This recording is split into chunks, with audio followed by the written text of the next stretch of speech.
ಕೂಡ ಇರುತ್ತೆ. ಶೂನ್ಯದಲ್ಲಿ ಏನಾದರೂ ಸೃಷ್ಟಿಯನ್ನ ಮಾಡಲಿಕ್ಕೆ ಸಾಧ್ಯ ಇದೆ ಜಗತ್ತಿನಲ್ಲಿ. ಆದರೆ ಶೂನ್ಯವನ್ನೇ ಸೃಷ್ಟಿ ಮಾಡಿರೋದ್ರ ಬಗ್ಗೆ ಏನನ್ನ ಮಾತಾಡ್ಲಿಕ್ಕೆ ಸಾಧ್ಯ ಇದೆ? ಇವತ್ತು ಮಾನ್ಯ ಸಿದ್ದರಾಮಯ್ಯನವರು ಮಾಡಿದಂಥ ಬಜೆಟಿನ ಬಗ್ಗೆ ತುಂಬಾ ಜನ ಬೇರೆ ಬೇರೆ ಸಂಗತಿಗಳನ್ನ ಮಾತಾಡ್ತಾ ಬಂದಿದ್ದಾರೆ. ನಾನು ಆ ಎಲ್ಲ ಅಂಕಿಅಂಶಗಳನ್ನ ಮತ್ತೆ ಪುನರಾವರ್ತನೆ ಮಾಡಲಿಕ್ಕೆ ಹೋಗೋದಿಲ್ಲ.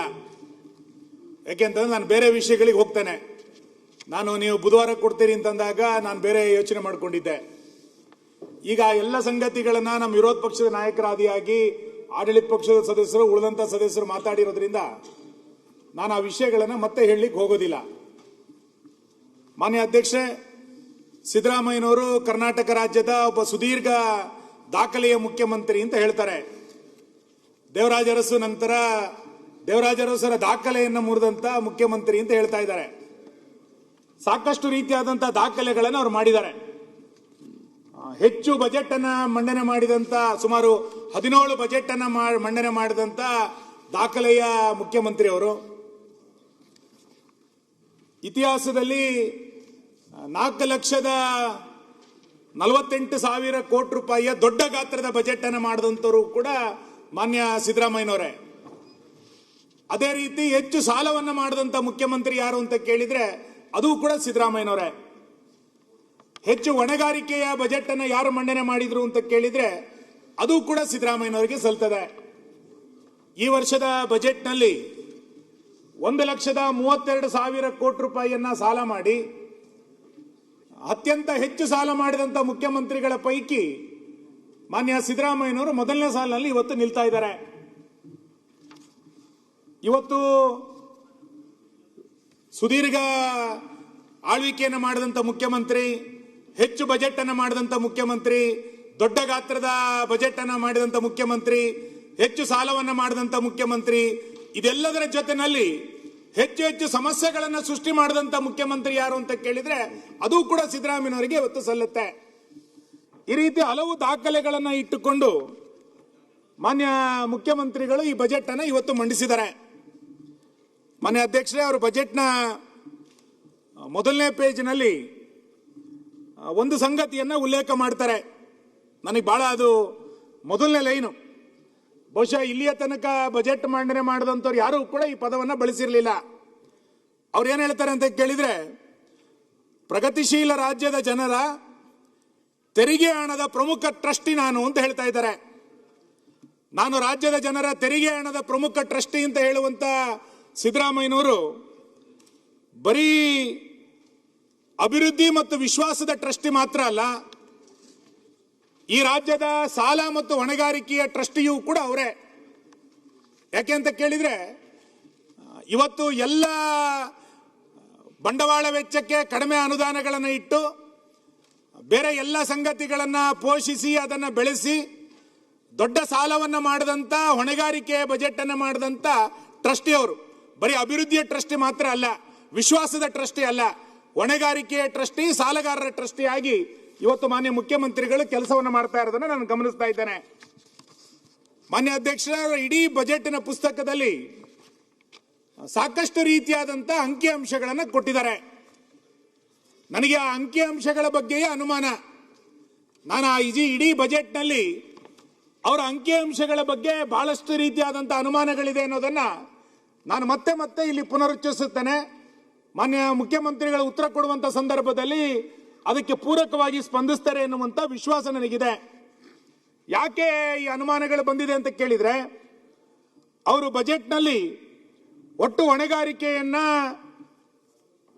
8,24,389 ಕೋಟಿ ರೂಪಾಯಿ ಅಂತ ಅವ್ರು ಹೇಳಿದ್ದಾರೆ. ಆದ್ರೆ ಮೊನ್ನೆ ಪ್ರಜಾವಾಣಿ ಪತ್ರಿಕೆ ಒಂದು ಲೇಖನದಲ್ಲಿ 8,14,000 ಕೋಟಿ ಅಂತ ಅವ್ರು ಹೇಳಿದ್ರು. ಅದಕ್ಕೆ ಮುಖ್ಯ ಕಾರ್ಯದರ್ಶಿಗಳು ಒಂದು ಹೇಳಿಕೆಯನ್ನ ಬಿಡುಗಡೆ ಮಾಡಿದ್ರು. ಅದರಲ್ಲಿ ಅವರು ಕೊಟ್ಟಂತ ಸ್ಪಷ್ಟೀಕರಣ ಏನು ಅಂತ ಕೇಳಿದ್ರೆ 7,64,655 ಕೋಟಿ ರೂಪಾಯಿ ಅಂತ ಅವ್ರು ಹೇಳಿದ್ದಾರೆ. ಮುಖ್ಯಮಂತ್ರಿಗಳು ಹೇಳಿದಂತ ಅಂಕಿಅಂಶಕ್ಕೂ ಮುಖ್ಯ ಕಾರ್ಯದರ್ಶಿಗಳು ಹೇಳಿರುವಂತ ಅಂಕಿಅಂಶಕ್ಕೂ ಪತ್ರಿಕೆ ಬಿಡುಗಡೆ ಮಾಡಿರುವಂತ ಅಂಕಿಅಂಶಕ್ಕೂ ಬಹಳ ದೊಡ್ಡ ಪ್ರಮಾಣದ ಅಜಗಜಾಂತರವಾದಂತ ವ್ಯತ್ಯಾಸಗಳಿದೆ. ಇದೇ ಸಂದರ್ಭದಲ್ಲಿ GSDPಯನ್ನ 26%, 26.5% ಮೀರಿದರೆ ಅನ್ನುವಂಥದ್ದನ್ನ ರಿಸರ್ವ್ ಬ್ಯಾಂಕ್ ಕೂಡ ಉಲ್ಲೇಖ ಮಾಡಿರೋದನ್ನು ನಾನು ಈ ಸಂದರ್ಭದಲ್ಲಿ ಉಲ್ಲೇಖ ಮಾಡ್ತೇನೆ. ಈ ಎಲ್ಲ ಹಿನ್ನೆಲೆಯಲ್ಲಿ ಮಾನ್ಯ ಮುಖ್ಯಮಂತ್ರಿಗಳು ಇದಕ್ಕೆ ಸಂಬಂಧಪಟ್ಟಂತ ಸ್ಪಷ್ಟೀಕರಣವನ್ನ ಈ ಅಂಕಿಅಂಶದ ಬಗ್ಗೆ ಇವತ್ತು ಕೊಡಬೇಕಾಗಿದೆ. ಯಾಕೆಂತಂದ್ರೆ ಬಜೆಟ್ ಅನ್ನ ಮಂಡನೆ ಮಾಡಬೇಕಾದ್ರೆ ನಾನು ಆಗಿದ್ದೀನಿ ಈಗಿದ್ದೀನಿ ಅಂತ ಹೇಳೋದು ದೊಡ್ಡದಲ್ಲ. ಒಂದು ಪತ್ರಿಕೆಯಲ್ಲಿ ಬಂದಂತ ಲೇಖನದ ಬಗ್ಗೆ ಮುಖ್ಯ ಕಾರ್ಯದರ್ಶಿಗಳು ಬರೆದಂತ ಹೇಳಿಕೆ, ನಂತರ ರಿಸರ್ವ್ ಬ್ಯಾಂಕ್ ಕೊಟ್ಟಂತ ಉಲ್ಲೇಖ, ಇವೆಲ್ಲವೂ ಕೂಡ ಒಂದಕ್ಕೊಂದು ಸಂಬಂಧ ಇಲ್ಲದಂತ ರೀತಿಯಲ್ಲಿ ಇವತ್ತು ಆಗಿರುವಂತದ್ದನ್ನು ನಾವು ಗಮನಿಸ್ತಾ ಇದ್ದೇವೆ. ಹಾಗಾಗಿ ಅಂಕಿಅಂಶಗಳ ಬಗ್ಗೆ ದೊಡ್ಡ ಪ್ರಮಾಣದ ಗೊಂದಲಗಳಿದೆ. ಮಾನ್ಯ ಅಧ್ಯಕ್ಷರೇ, ಮಾನ್ಯ ವಿರೋಧ ಪಕ್ಷದ ನಾಯಕರು ಮಾತಾಡಬೇಕಾದ್ರೆ ಉಲ್ಲೇಖ ಮಾಡಿದ್ರು.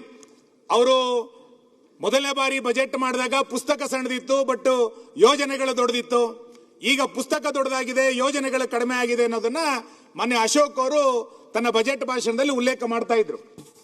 ನನಗಿರಲ್ಲಿ ಮಾನ್ಯ ಮುಖ್ಯಮಂತ್ರಿಗಳು ಉತ್ತರ ಕೊಡುವಂತ ಸಂದರ್ಭದಲ್ಲಿ ಸ್ಪಷ್ಟನೆ ಬೇಕಾಗಿರುವಂತದ್ದು, ಅವರು ಬಜೆಟ್ನಲ್ಲೇ ಹೇಳಿದ್ದಾರೆ, ನಾನು 74,000 ಕೋಟಿ ರೂಪಾಯಿಯನ್ನ ಬಂಡವಾಳ ವೆಚ್ಚಕ್ಕೆ ಖರ್ಚು ಮಾಡ್ತೇನೆ, ಕ್ಯಾಪಿಟಲ್ ಎಕ್ಸ್ಪೆಂಡಿಚರ್ ಅಂತ ಅವ್ರು ಹೇಳಿದ್ದಾರೆ. ಇಲ್ಲಿ ಅರ್ಥ ಆಗದಲ್ಲೇ ಇರುವಂತಹ ಸಂಗತಿ ಮತ್ತು ಮುಖ್ಯಮಂತ್ರಿಗಳಿಗೆ ಗೊತ್ತಿಲ್ಲದಂತೆ, ನಾನು ಅದಕ್ಕೆ ಹೇಳಿದ್ದು, ಗೊತ್ತಿಲ್ಲದಂತೆ ಏನನ್ನು ಹೇಳಿ ಕೊಟ್ಟಿದ್ದಾರೆ ಅಂತ ಕೇಳಿದ್ರೆ, ಅವರೊಂದು ಕಡೆ ಬಜೆಟ್ ನಲ್ಲಿ ಉಲ್ಲೇಖ ಮಾಡಿದ್ದಾರೆ, 56,000 ಉದ್ಯೋಗಗಳನ್ನ ನಾವು ಸೃಷ್ಟಿ ಮಾಡ್ತೀವಿ, ಅದನ್ನ ಭರ್ತಿ ಮಾಡ್ತೀವಿ, 2,74,000 ಹತ್ತತ್ರ ಹುದ್ದೆಗಳು ಖಾಲಿ ಇದೆ, ಅದರಲ್ಲಿ 56,000 ಹುದ್ದೆಗಳನ್ನ ಭರ್ತಿ ಮಾಡ್ತೀವಿ ಅಂತ ಅವ್ರು ಹೇಳಿದ್ದಾರೆ. 56,000 ಹುದ್ದೆಗಳನ್ನ ನೀವು ಭರ್ತಿ ಮಾಡ್ತೀವಿ ಅಂತಂದಾಗ ಅದಕ್ಕೆ ಅನುದಾನವನ್ನ ಬಜೆಟ್ ನಲ್ಲಿ ಎಲ್ಲಿ ಇಟ್ಕೊಂಡಿದ್ದೀರಿ? ಇಡೀ ಬಜೆಟ್ ನಲ್ಲಿ ಅದ್ರ ಬಗ್ಗೆ ಎಲ್ಲೂ ಕೂಡ ಉಲ್ಲೇಖ ಮಾಡಿಲ್ಲ.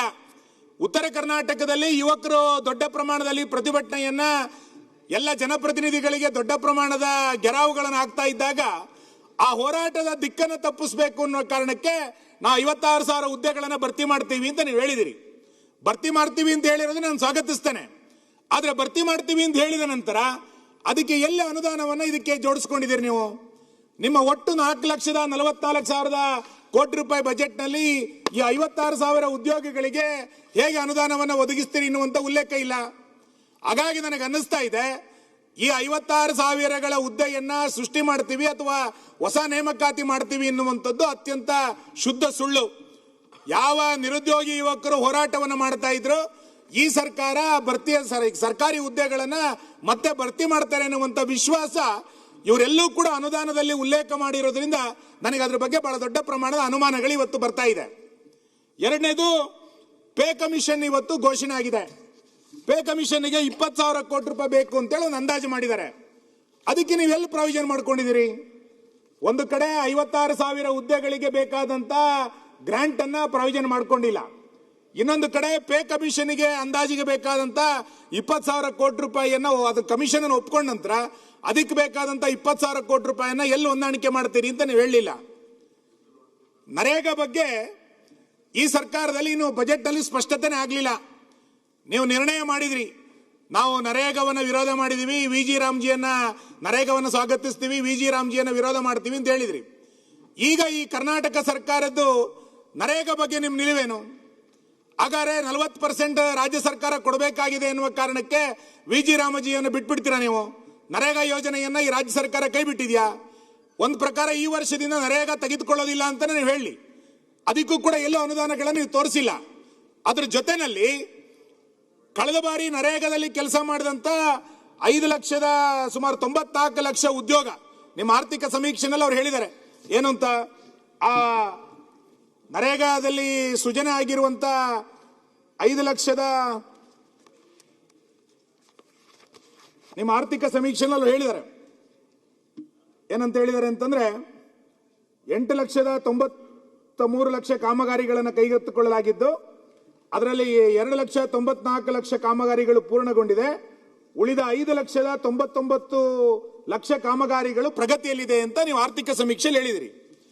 ಈ 5,99,000 ಕಾಮಗಾರಿಗಳು ಪ್ರಗತಿಯಲ್ಲಿದೆ ಅಂತ ಹೇಳಿದ ಮೇಲೆ ಅದಕ್ಕೆ ಇಲ್ಲಿ ಎಲ್ಲ ಅನುದಾನವನ್ನು ನೀವು ಜೋಡಿಸ್ಕೊಂಡಿದ್ದೀರಿ?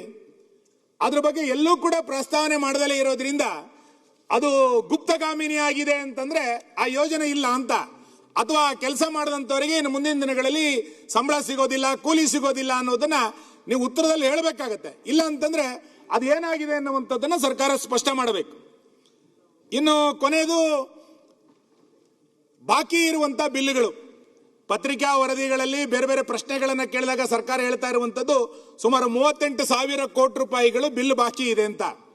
ಆ ಬಿಲ್ ಬಾಕಿ ಬಗ್ಗೆಯೂ ಕೂಡ ಈ ಬಜೆಟ್ನಲ್ಲಿ ಎಲ್ಲೂ ಕೂಡ ಉಲ್ಲೇಖ ಆಗಿಲ್ಲ. ಅಂದರೆ ಅನುದಾನವನ್ನ ಕಾಯ್ದಿರಿಸಿಲ್ಲ. ಈ ಹಿನ್ನೆಲೆಯಲ್ಲಿ ಅದನ್ನ ಏನು ಮಾಡ್ಲಿಕ್ಕೆ ಕೊಟ್ಟಿದ್ದೀರಿ? ಆ ಬಿಲ್ 38,000 ಕೋಟಿ ಅಂತಂದಾಗ ನಿಮ್ಮ ಕ್ಯಾಪಿಟಲ್ ಎಕ್ಸ್ಪೆಂಡಿಚರ್ ಏನಾಗುತ್ತೆ? ಇದನ್ನು ಇವತ್ತು ಸ್ಪಷ್ಟ ಮಾಡಬೇಕು. ಮಾನ್ಯ ವಿರೋಧ ಪಕ್ಷದ ನಾಯಕರು ಎರಡೆರಡು ಸರಿ ಸದನದಲ್ಲಿ ಹೇಳಿದ್ದಾರೆ, 2 ತಿಂಗಳು ಬಿಟ್ಟು ಹೋದಂತ ಗೃಹಲಕ್ಷ್ಮಿಯನ್ನ ಎಲ್ಲಿ ಜೋಡಿಸ್ತೀರಿ? ಆ 5,000 ಕೋಟಿ ರೂಪಾಯಿ ಗೃಹಲಕ್ಷ್ಮಿ ಹಣವನ್ನ ಇನ್ನು ಕೊಡೋದಿಲ್ವಾ? ನಾನು ಅದಕ್ಕೆ ಹೇಳ್ತೇನೆ, ಅದು ಬಿಟ್ಟು ಹೋದಂತ ಗೃಹಲಕ್ಷ್ಮಿಯನ್ನ ಎಲ್ಲಿ ನಿಮ್ಮ ಪೂರಕ ಬಜೆಟ್ ನಲ್ಲಿ ಜೋಡಿಸ್ಕೊಳ್ಳಿಕ್ಕಾಗತ್ತಾ ಅಂತಂದ್ರೆ ಇವತ್ತು ಸರ್ಕಾರ ಕೇಳಬೇಕು, 2 ತಿಂಗಳ ಗೃಹಲಕ್ಷ್ಮಿಯನ್ನ ಕೈ ಬಿಟ್ಟಿದ್ದೀವಿ, ನಾವು ಕೊಡಲ್ಲ ಅಂತಾದ್ರೆ ಹೇಳ್ಬೇಕು. ಇಲ್ಲಾಂದ್ರೆ ಕೊಡ್ತೀವಿ ಅಂತಾದ್ರೆ ಹೇಳೋದಾದ್ರೆ ನೀವು ಬಜೆಟ್ ನಲ್ಲಿ ಅದಕ್ಕೆ ಎಲ್ಲಿ ಜೋಡಿಸ್ತಿದ್ದೀರಿ ಅನ್ನೋದನ್ನು ಕೂಡ ಹೇಳಬೇಕು. ಈ ರೀತಿಯಾದಂತಹ ಸಾಕಷ್ಟು ರೀತಿಯಾದಂತಹ ಮೇಲ್ನೋಟಕ್ಕೆ ಕಂಡು ಬರುವಂತಹ 16 ಯೋಜನೆಗಳಿಗೆ ಈ ಸರ್ಕಾರ ಅನುದಾನಗಳನ್ನು ಇದರಲ್ಲಿ ಮೀಸಲಿಟ್ಟಿಲ್ಲ.